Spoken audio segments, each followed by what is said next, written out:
Class 5 বা পঞ্চম শ্রেণীর পেজ নাম্বার 13, এটা হলো পেজ হলো 13, অর্থাৎ 13 নম্বর পৃষ্ঠা থেকে এই অধ্যায়ের নাম 4 প্রক্রিয়া সম্পর্কিত সমস্যাবলী। সেখান থেকে আমরা 4 নম্বর অঙ্ক করব।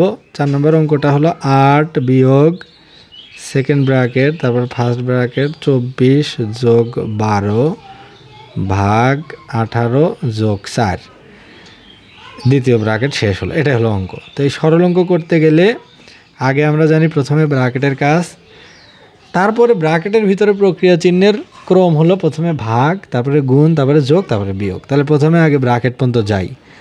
8 বিয়োগ দ্বিতীয় ব্র্যাকেট আছে থাক, প্রথম ব্র্যাকেটের কাজ আগে করতে হবে। তাহলে 24-এর সাথে 12 যোগ করলে 2 আর 4 6, 1 আর 2 3, তাহলে 36 ভাগ এখানে কত 18 যোগ 4 দ্বিতীয় ব্র্যাকেট শেষ। এবার এখানে 8 বিয়োগ, এবার দ্বিতীয় বন্ধনীর কাজ করতে হবে। 36কে 18 দিয়ে ভাগ দিলে কত হয় 2, দ্বিতীয় ব্র্যাকেট তো আছেই 2 যোগ এই যে 4, আমরা জানি 18 দুগুণা 36, তাহলে 2 যোগ 4। এবার এখানে 8 বিয়োগ 4 আর 2 যোগ করলে কত হয় 6। এবার সব শেষ, 8-এর ভিতর থেকে 6 বাদ দিলে থাকে 2। এই 2 হচ্ছে আনসার, এই 2 উত্তর।